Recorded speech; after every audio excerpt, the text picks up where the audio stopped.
안녕하세요. 이재만의 성공 스토리 만남 변호사 이재만입니다. 항상 즐거운 클래식, 마음이 행복해지는 클래식. 우리나라 대표 지휘자로서 클래식의 대중화를 이끈 선구자이신 이분은 과연 누구일까요? 함께 만나보시죠. 클래식 대중화의 선구자, 대한민국이 낳은 세계적 지휘자.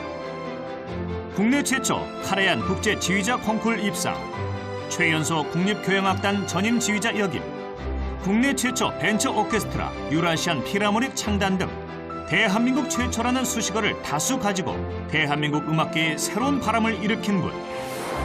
음악을 뛰어넘어 사람의 마음까지 지휘하는 대한민국 대표 마에스트로 금난세를 만나 그의 음악과 인생에 대해 이야기를 나눠보자.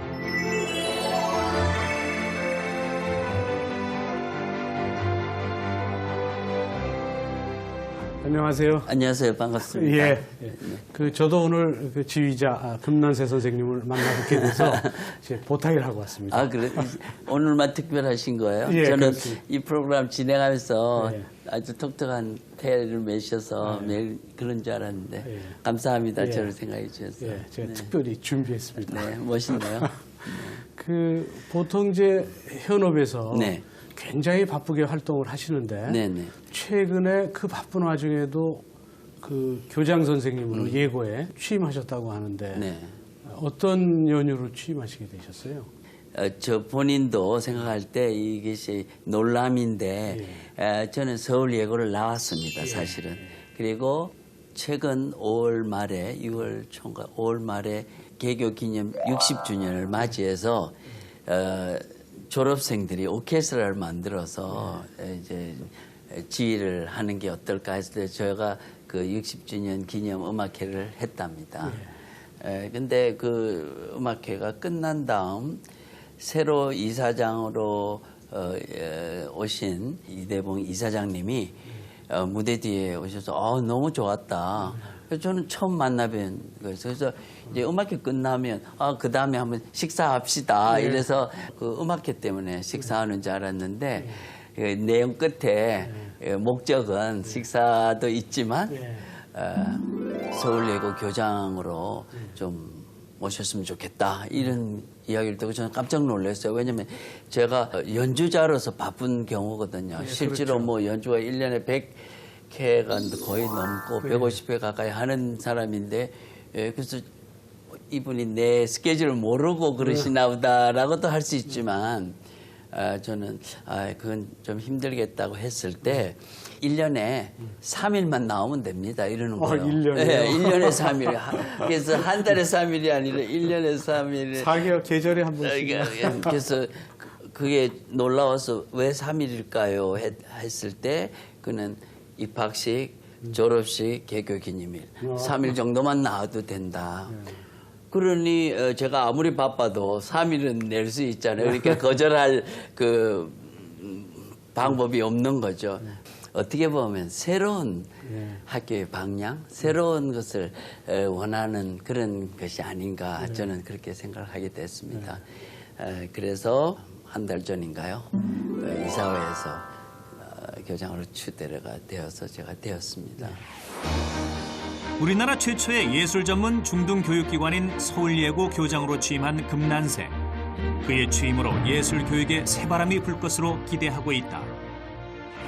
원하시는 방향으로 좀 이렇게 진행을 하고는 계시나요? 그건 너무 미리 터뜨리면 안 되니까요. 그러나 중요한 것은 저는 그 학교를 다닐 때 저는 좀 괴짜라고 할까요? 좀 생각이 좀 다른 부분이 있었다면 내가 만일 교장이라면 나는 이렇게 할 텐데 라는 생각이 있었답니다. 사실은.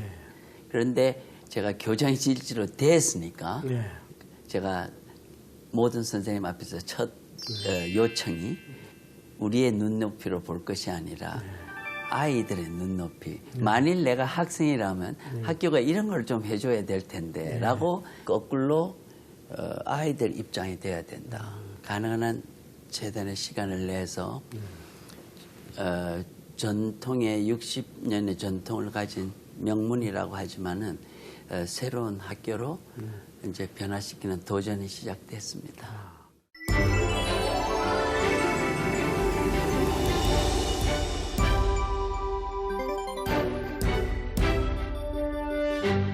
선생님은 보면 네. 그 장소나 어떤 형식에 구애되지 않고 네, 또 연주도 장소에 관계없이 심지어는 동대문 평화시장에서도 네.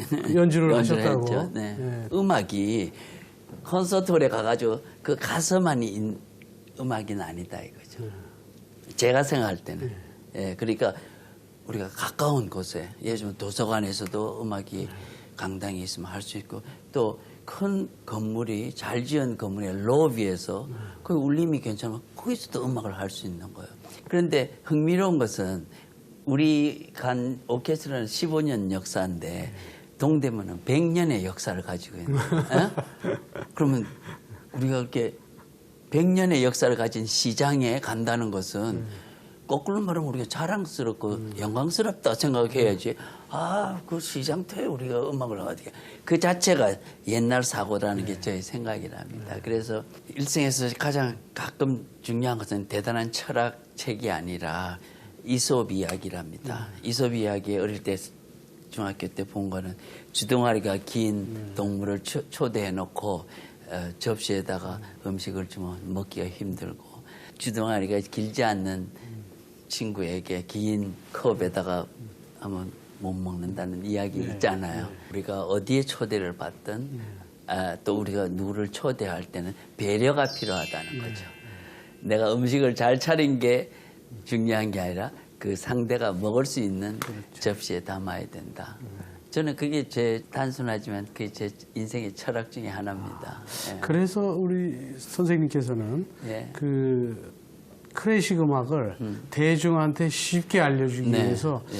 그 대중화의 그 선구적 역할을 했던 게 이제 최초가 예. 해설이 있는 음악회. 음악회. 아, 제가 제일 먼저 한 거죠. 네, 사실. 그럼 거기서 주로 연주하는 건 정통 클래식 당연히 전부 정통 클래식이고 당연히 클래식이죠. 근데 중요한 것은 모르는 사람, 접하지 않은 사람에게는 어떤 형태의 음악이든 어려운 거죠. 그렇죠. 그렇기 때문에 우리가 얼마나 친절을 베풀 것인가. 지금 말씀을 들어보면 지휘자면서도 CEO적인 마인드를 갖고 계신 것 같은 생각이 좀 그렇습니다. 네, 들어요. 그렇게들 말을 하는 걸 내가 들었는데 원래 지휘자라는 것이 그런 요소가 누구나 가지고 있습니다. 저만이 아니라. 네. 근데 저는 그거를 조금 더 확대했다 그럴까요?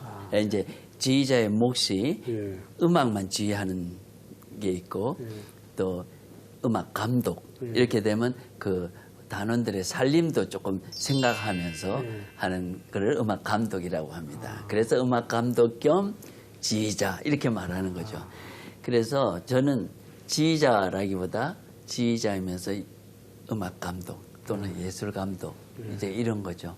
중요한 것은 제가 그걸 싫어한다든지 이러는 게 아니라 그런 것이 제 성격에도 맞고 또 그런 아이디어가 뭐 자연스럽게 나오니까 그걸 사용해야 되죠.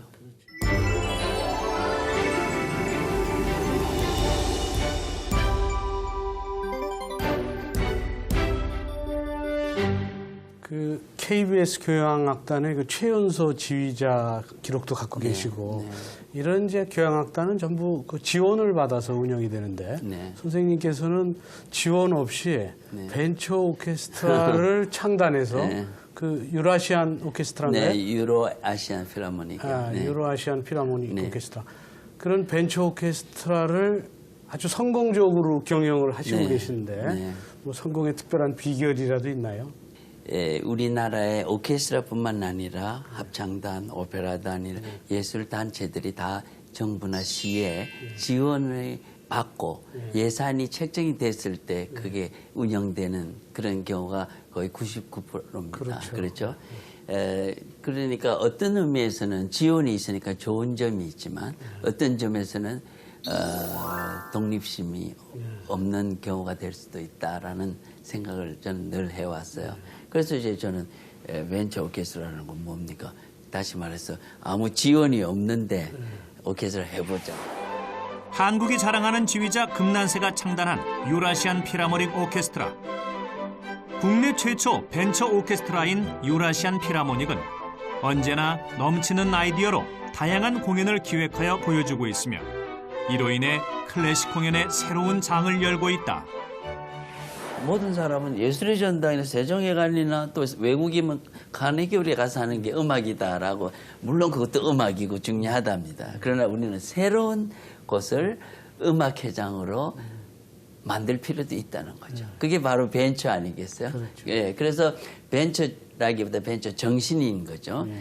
그래서 저희가 그런 식으로 연주를 하니까 첫 회에 한 40회 연주했는데 그 다음에는 65회가 되고 그래서 3년째는 89회가 되고 4년째 100회 하는 오케스트라가 됐습니다. 저는 개인적으로 우리나라의 오케스트라 또는 예술단체 이런 것이 변해야 된다라는 생각을 하고 있답니다. 그럼 이제 결국은 네. 연주 횟수가 많으면 네. 결국은 경제적 자립이 가능하다는 뜻으로 들리긴 하는데 네. 근데 이제 실제적으로 연주를 하기 위해서 연습도 해야 되고 네. 또 전속되는 네. 그 연주자도 있어야 되고 그럼 상당히 많은 그 자금 지원이 필요하지 않나요? 그러니까 이 카메라로 기업 비밀을 다 털어놔야 되나요? 네. 그게 바로 소위 말하는 노하우라는 거죠. 예, 그러니까 우리 예술가들의 그 이제 변해야 되는 것은 그러니까 주어진 돈을 가지고 하는 거는 누구나 할 수 있는 겁니다. 예, 뭐 기업 비밀까지는 아니고 우리가 자세를 낮추고 우리 입장에서 내가 대단한 음악가다라고 지휘하는 게 아니라 어쩌면 내 음악이 당신에게도 즐거움을 줄 수 있다라는 태도로 연주에 임할 때는 그들이 다시 듣고 싶어 한다는 거죠. 서울대 졸업 후 독일 유학길에 오른 금난세는 베를린 음대 라벤슈타인 교수에게 가르침을 받게 되고 1977년 카라얀 콩쿠르에 입상하며 본격적인 지휘자의 길을 걷게 된다. 독일에서 이제 카라얀 콩쿠르에서 입상하신 후에는 많은 곳에서 이제 여러 좋은 제의가 들어왔을 텐데, 근데 그런 제의도 마다하고 국내에 귀국해서 한국에서 정착했어요. 그리고 국내 그때 꼭 귀국한 뭐 특별한 계기라든지 이유가 있었나요?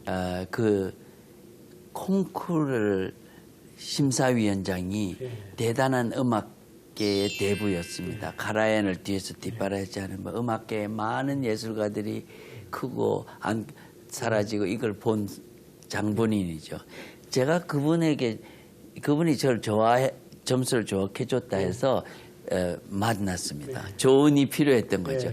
그런데 그분이 하는 말이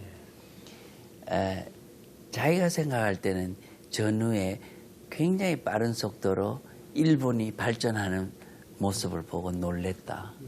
나는 한국은 가보지를 않았지만 한국이 굉장히 발전할 것 같다. 그러니 어느 사회가 발전할 때 어쩌면 너 같은 사람이 필요할지 모르겠다. 이러는 거예요. 그러니까 제가 필요했던 기대했던 거하고는 다른 답이잖아요. 그렇죠. 예. 그런데 처음에는 실망을 했다고나 할까요? 아쉬웠지만 실망보다는. 그러나 그의 말에는 뼈가 있었던 거죠. 그래서 이제 한국에 제가 지휘를 하러 왔을 때 이제 의외로 연주가 좋았기 때문에 어쩌면 제가 콩쿨대에서 그랬는지도 모르죠. 한국에서 일하겠다는 요청을 받았을 때 그 스트레제만이라는 심사위원장의 친구가 문득 떠올랐던 거예요. 그러면 이제 국내 귀국해서 KBS 교향악단의 최연소 지휘자가 되시기도 했는데 그 최연소 지휘자이기 때문에 뭐 국내 정착할 때 뭐 어떤 어려움 같은 건 없었나요? 네, 당연히 어려웠습니다. 지금 기억이 다 안 나지만 우선 오케스트라 단원들의 대부분이 저보다 나이가 많은 처음에 80년 많았고 또 저를 가르친 선생님도 계셨고 그런데 제 입장은 지휘를 해야 되고 그래서 뭐 행동, 말하는 거, 옷 입는 거, 이제 출근할 때 예의를 가지는 뭐 이런 그 소위 나쁜 소리가 안 들리게 하기 위해서도 그렇고 뭐 이건 얼마나 힘들었겠어요. 예, 당연히 힘들었답니다. 그거 어떻게 극복하셨어요? 네, 아직 살아 있군요. 예, 우리 음악에는 공통어가 이태리요, 알레그로, 빨리, 피아노, 작게.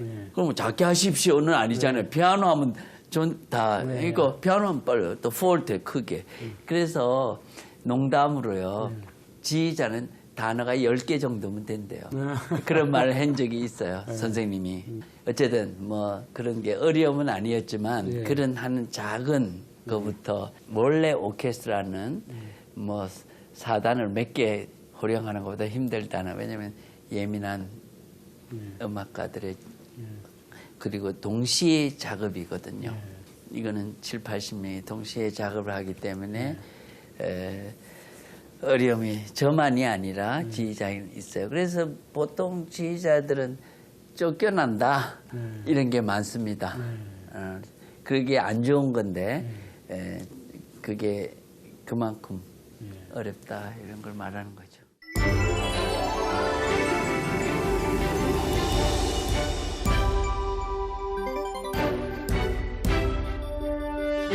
클래식 음악을 접하기 힘든 그 농촌 청소년들을 위해서 네. 희망 청소년 오케스트라도 만드셨다고 하던데. 3년 전인가요? 마사회라는 네. 기관이 있잖아요.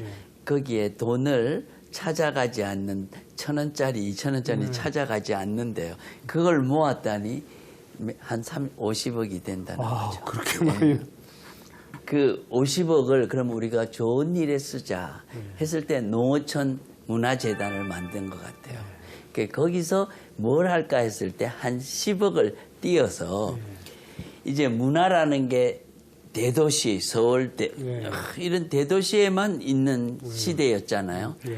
그러면 작은 마을, 예를 들면 군 단위에서 어린 친구들에게는 그런 기회가 적다 했을 때 이 자금이 그런 아이들에게 오케스트라를 만들어서 아이들이 음악을 통해서 커뮤니케이션, 서로 소통하는 게 어떤가. 농어촌 희망 청소년 오케스트라는 2011년 4월 공식 출범한 오케스트라 음악교실로 문화적으로 소외된 20개 농어촌 지역의 청소년 200명으로 구성돼 있다. 금난세 음악감독의 지휘 아래 지난 8월 세종문화회관에서 감동의 무대를 보여주었다. 사람들은 우리나라의 경제 발전을 GNP로 이야기할 때도 있답니다. 그러나 저는 그런 청소년, 군 단위에 있는 그런 청소년들이 어릴 때, 초등학교 때 세종회관에 와서 자기가 금난세 지휘로 베토벤 개항을 5번을 했다. 그 사실이 제가 볼 때는 엄청난 그들에게는 뭐라 그럴까요? 불씨도 될 수 있겠네. 불씨도 되고 하나의 자랑이 될 수도 있겠고 하나의 선물이 될 수 있겠고요. 그런 자부심. 내가 초등학교 때 베토벤 5번을 서울에서 연주해서, 다시 말해서 우리가 그런 아이들에게 그런 꿈을 준다는 것은 그건 GNP 이야기로 되는 게 아니지 않냐는 거죠. 물론 그 아이들이 어른이 됐으면 저는 세상에 이해 없지만, 그러니 표현이 어떨지 알지만 그 옛날에 그분 때문에 내가 음악을 사랑하게 됐다라는 말 듣고 싶네요. 그렇군요. 그 선생님은 이제 그동안 많은 일을 해오셨고 네. 또 현재도 뭐 많은 일을 하시고 또 앞으로도 또 더 많은 일을 계획하고 계신데 네. 꼭 하고 싶은 어떤 계획이 있으시다면 장단기적인 계획이랄까요?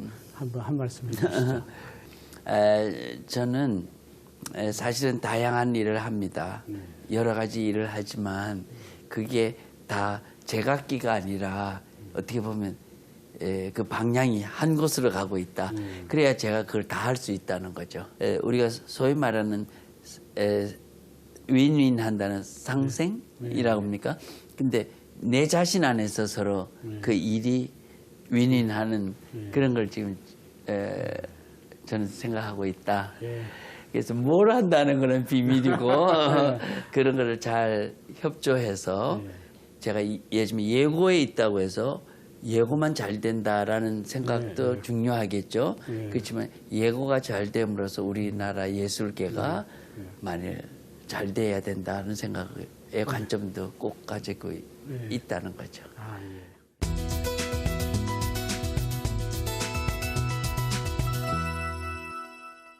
모두 함께 즐기는 쉬운 클래식 음악을 만들기 위해 열정적으로 노력하는 마에스트로 금난세 선생님에 대한 궁금증 베스트 5.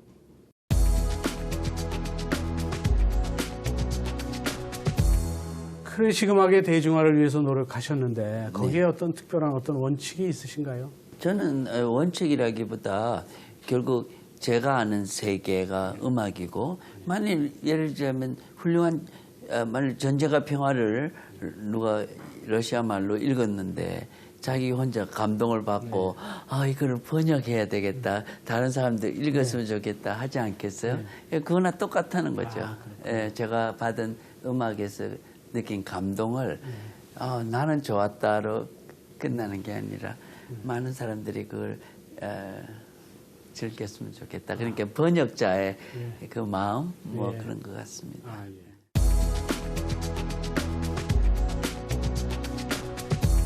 사람에게는 누구나 인생의 터닝 포인트가 있기 마련인데요. 선생님한테 인생의 터닝 포인트는 언제였나요? 네, 제가 볼 때는 그 독일에서 알지도 못하는 그 라벤슈타인 선생님을 만난 것이 제 인생에 정말 큰 터닝 포인트가 됐고, 그 다음에 저희 집사람을 만나게 된 것도 굉장한. 예. 그리고 이제 터닝 포인트가 직업과 배우자의 그 배우자를 만났을 때. 네.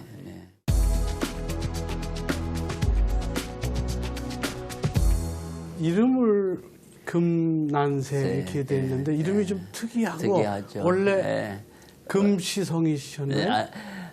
그 질문이 드물게 하셨는데 원래 저희는 김입니다.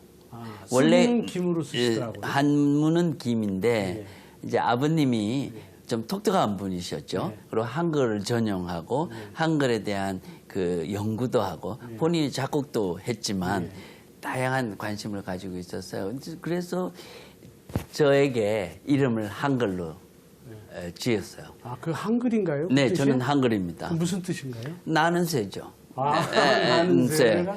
새. 그러니까 그 분이 생각이 그렇게 좀 독특했어요. 해방되고 나라도 찾았고 당연히 한글 이름을 써야 되지 않나. 그래서 제 팔자가 난세 해서 직업을 파일로트가 되든지 아니면 지휘자가 되든지 근데 제가 지휘자 됐네요. 그래서 어울린다 이렇게 사람들이 말을 하니까.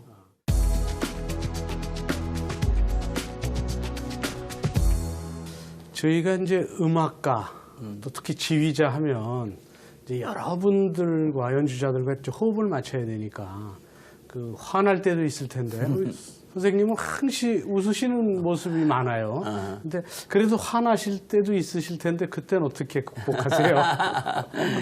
저도 무서울 때가 있습니다, 당연히. 그리고 그러나 근본적으로는 화를 덜 내려고 노력하죠.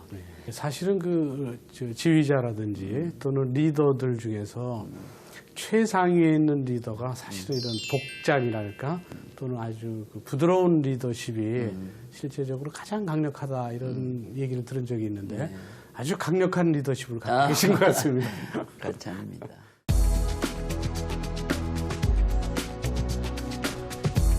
그 클래식 음악 하면 너무 어렵게 보통 사람이 생각하는데 이 클래식 음악의 방향 어떤 방향으로 가야 되나요? 지금 우리나라의 음악 교육이 너무 편중된 부분이 있다는 거죠. 바이올린, 피아노 이런 부분은 세계적인 콩쿠르에 된 사람 많지만 관이나 이런 데는 약하다. 그래서 제가 지금 생각할 때 그걸 금방 바꿀 수는 없지만 균형 있는 발전을 모색해야 된다.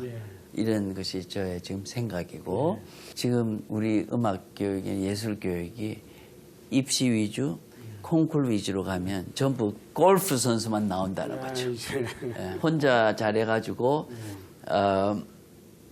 노벨상을 탈 수 있겠나. 결국 다시 말해서 음악, 그다음에 스포츠, 축구, 뭐 럭비, 그다음에 남과 함께하는 이런 공동의식 이런 것이 돼 있지 않아. 아무리 훌륭한 인재가 나오면 뭐합니까? 자기 자랑으로 끝나고 사회에 공헌이 안 되면 저와 다른 생각을 하는 분도 계시겠지만 저 생각은 새로운 변화가 필요하답니다.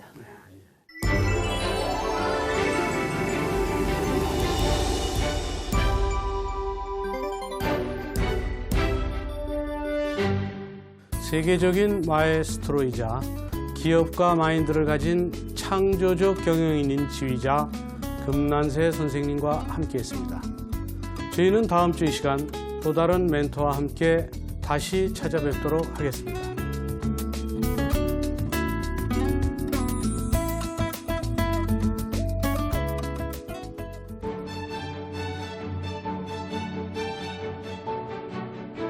우리가 몰랐던 아름다운 세상으로의 초대. 금난세는 그렇게 남다른 방식으로 대중의 아이콘이 됐습니다. 그의 음악회는 항상 사람들로 넘치고 웃음으로 가득 찹니다. 나는 새라는 그의 이름처럼 앞으로도 금난세의 무대가 더욱 많은 대중들의 큰 사랑을 받기를 바랍니다.